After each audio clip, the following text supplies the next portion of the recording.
Muito boa tarde, estamos aqui dando continuidade à série de entrevistas com os candidatos ao Conselho Tutelar, na redação do Jornal Plural. E hoje eu tenho aqui ao meu lado Felipe Ferreira Lima, 26 anos, servidor público, trabalha na Secretaria do Estado de Educação na Escola Estadual Padre Eustáquio, aqui em Poá, como agente de organização escolar, desde os 14 anos, né, Felipe? Lida com diversas entidades, igrejas, escolas, desenvolve trabalhos voluntários e tem tido a opção pela educação, né? Atualmente cursando para obter o título de licenciatura em música no Centro Universitário Claretiano.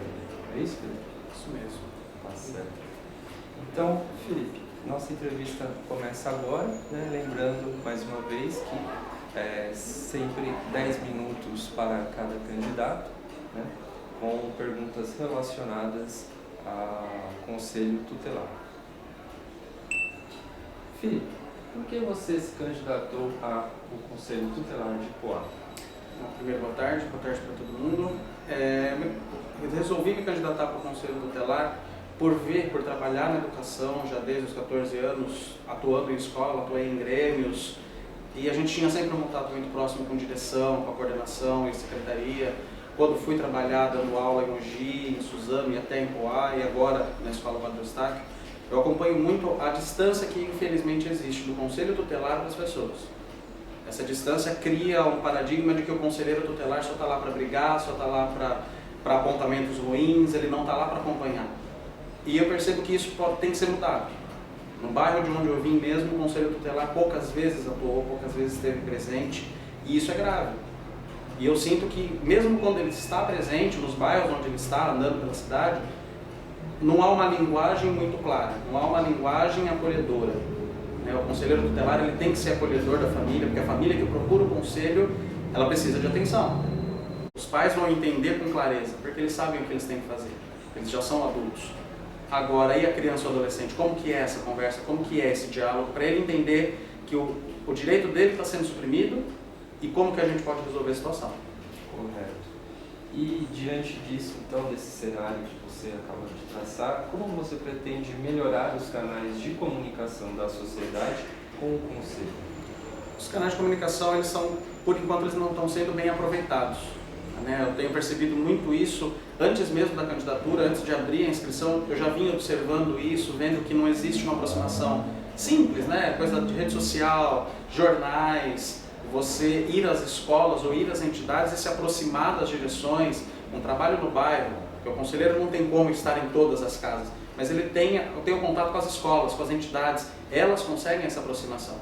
Se o conselho como um todo, não só o conselheiro, se os 5 eleitos se aproximarem das escolas e das entidades, é uma forma mais fácil de comunicação, usufruir das redes sociais, até porque em boa parte, agora é um novo problema, A rede social é muito boa, mas ela também traz um problema novo da questão do abuso, da questão da aproximação que traz da criança e do adolescente, daqueles que querem fazer mal a eles. E que melhorias entende ser necessárias com relação à estrutura física do Conselho atualmente? Primeiro, que eu acho que Poá tem que se atualizar em questão da lei, porque a lei diz que a partir de 100 mil habitantes você tem que ter um segundo conselho. Poá já comporta o segundo conselho, então é necessária a instalação do segundo. Além disso, Poá precisa melhorar a questão de comunicação, telefones, são poucos contatos, são poucas formas. O conselho está bem localizado, mas o local de localização dele não é divulgado, poucas pessoas sabem. É de fácil acesso, mas não é de fácil divulgação esse acesso. Então precisa melhorar essa estrutura de telefonia, a estrutura os carros. Poá tem uma quantidade boa de carros, mas é uma quantidade que acaba sendo insuficiente quando você tem vários casos para atender. E aí entra a necessidade do outro conselho, da instalação do segundo conselho em Poá. São 110 mil habitantes para 5 conselheiros. Só para a gente ter uma ideia, você teria mais ou menos uma ideia de onde seria esse segundo conselho, em que região? Em conversa com algumas pessoas da cidade, a ideia seria que nós tivéssemos pelo menos um na parte, dividindo a cidade com a estação, né? Da parte de baixo da estação, atendendo Quêmio, Centro, Vila Jaú, e outro da parte de cima, como Viana, que é Nova Poá, São José, Vila Amélia. Dessa forma a gente consegue atender melhor.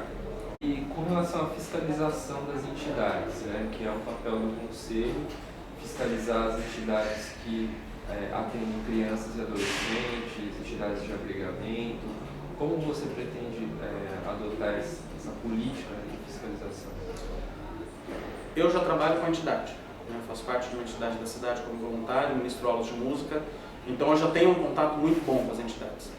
Desses últimos conselhos, não só dessa última, mas dos últimos conselhos, eles não são tão próximos e eu sinto falta disso.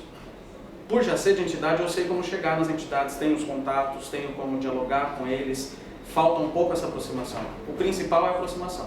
Se não houver a aproximação, se o Conselho Tutelar não quiser chegar nas entidades, não tem o que ser feito. Entra de novo a questão de que o Conselho não dá conta. Para um conselho só conseguir chegar nas entidades, realmente suga muito. Mas ainda assim é possível. Poá conta atualmente com entre 18 e 20 entidades, além das escolas municipais e estaduais que também têm que ser fiscalizadas, também tem que ter um acompanhamento e o Conselho não consegue chegar. Eu trabalho em uma escola que nós tentamos esse diálogo, mas às vezes é complicado, porque não dá para o Conselho atender tão fácil. Não é tão simples para o Conselho ir na escola. E para ele atender uma escola, ele tem que ver todo o entorno, como que está. Tem um bairro que às vezes está precisando mais. Então tem que haver essa aproximação com as entidades. Através das entidades a gente consegue atender um bairro muito mais tranquilo. E como você e, no caso, outros conselheiros aí sendo eleitos, pretende dar transparência em relação ao atendimento diário, né? Quantidade de casos, quais são os principais casos que ocorrem no município, né? Como vocês pretendem dar essa transparência? De novo, algo que eu acho que precisa ser melhorado, que é a gente entender a mídia social, que às vezes ela tem esse poder mais fácil. O Conselho, por legislação, ele tem que cumprir todos essa prestação de contas junto ao Ministério Público e Prefeitura, mas isso não tem transparência. E isso precisa chegar nos jornais, isso precisa chegar nas redes sociais, e é uma maneira muito simples de ser feito.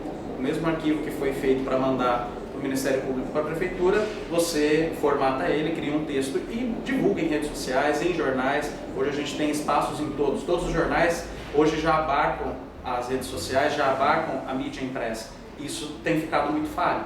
Mesmo quando é divulgado nos jornais, na nossa região, nem todo mundo consegue lê-los todos os dias. São poucos jornais que chegam a todo mundo todos os dias. E isso dá um pouco uma atrapalhada. Então a gente tem que usar aquilo que a gente tem mais fácil. Em relação à proposta orçamentária, né, também um papel do Conselho colaborar na elaboração da proposta orçamentária, sobretudo naquilo que compete à garantia dos direitos da criança e do adolescente. Como você pretende, caso seja eleito, acompanhar essa política? A gente precisa entender a situação da nossa cidade, que Poá hoje tem um orçamento muito bom, né? A gente sabe que esse orçamento nem sempre se reflete, porque a previsão nem sempre é cumprida com os impostos que entram. Mas ainda assim é preciso entender que a gente precisa ver aonde está a falha. A gente precisa entender que o Conselho Tutelar precisa de mais estrutura, que as escolas, as entidades, e às vezes não estão acontecendo incentivos por falta disso. Então aquilo que entra na fiscalização que o Conselho tem que cumprir, com essa aproximação com as entidades, com as escolas, com a população em geral, a gente vai conseguir saber e dizer: precisamos de mais orçamento para essa área. As entidades estão com um orçamento baixo, a gente precisa de atendimento. Nós temos entidades na cidade, não são poucas, né? Das cerca de 20 entidades, posso dizer que pelo menos 15 dessas entidades não recebem uma emenda, não recebem um apoio orçamentário e tem que batalhar muito para conseguir. E quando conseguem, nem sempre chega essa verba. Aí, no caso, não seria o papel também do Conselho Municipal dos Direitos da Criança e Adolescente, o CMDCA? É um trabalho conjunto dos dois, porque o CMDCA ele tem que dizer, por parte das entidades, a entidade precisa. O Conselho Tutelar ele precisa dizer que precisa de um orçamento maior. Se você tem as dois trabalhando juntos, isso é fundamental, porque às vezes parece que os dois são ligados, eles são independentes, mas trabalham juntos. E esse trabalhar juntos é que não pode faltar. Aqui em Poá a gente observa muitas notícias com relação ao envolvimento, né, de adolescentes com o tráfico de drogas e também a questão da violência doméstica, né? como que o Conselho pode colaborar para reduzir esses casos? Eu vim de um bairro onde eu nasci e vivi, que tem muito isso. Na frente da casa agora da minha mãe, a gente tem esse contato muito claro, na frente, atrás, do lado, em todas as direções. E a gente sentiu falta dessa aproximação que eu estou te falando, de ir lá na escola, porque a escola é o primeiro canal. Se a escola vai te dizer, olha, nós estamos com os alunos nossos de tal rua, estão faltando muito, ou esses alunos trazem mais situações, problemas para a gente resolver. Falta essa aproximação. Se você consegue se aproximar da escola e das entidades, você consegue chegar nessas casas. Porque o conselho tutelar, o conselheiro e o conselho tem um estigma de só ir lá para brigar e tirar a criança da família. E não é por aí. É o diálogo, é tentar entender qual que é a situação, porque a drogadição ela é um problema que precisa ser combatido com polícia, com o Ministério Público e Prefeitura. O Conselho não tem esse poder, ele não tem poder de fiscalizar e nem de tirar a criança e nem de nada. O poder do Conselho é conversar e tentar descobrir soluções para o problema. Por fim, qual que é a sua opinião em relação à redução da maioridade penal e o aumento do tempo de internação para os jovens infratores? Por muito tempo eu fui a favor, mas trabalhando diretamente com criança e adolescente, trabalhando em escola, eu fui entendendo por que não ser. Hoje não sou a favor, sou contra, porque eu vejo que antes de você reduzir a maioridade, antes de você aumentar o tempo de internação, você tem que melhorar a qualidade da educação, você tem que melhorar o atendimento, você tem que dar condições igualitárias para que aquele que está numa situação de risco, ele saia dessa situação e ele não precise entrar na criminalidade. A gente sabe, infelizmente, que tem gente que tem uma índole ruim, mas a índole ruim é tratada, é conversável, a gente consegue dialogar. Com diálogo, você consegue chegar em bons caminhos. Dizer que reduzir a maioridade penal vai resolver, não vai. Daqui a 20 anos vai precisar reduzir de novo. Daqui mais 40 anos vai precisar reduzir de novo, até chegar num ponto em que a criança sai do útero indo para a cadeia. E isso não é bom. Você jogar a culpa para a criança e para o adolescente por uma coisa que está acontecendo no bairro dele, a drogadição está lá para todo mundo, ela tem um alcance grande. Se não for tratado a causa, não tem porque o efeito que é a criança, o menor, não gosto desse termo, mas a criança ou adolescente que vão parar na criminalidade, eles não são a causa, eles são o efeito. Se você não dá atenção para eles, não tem o que ser feito.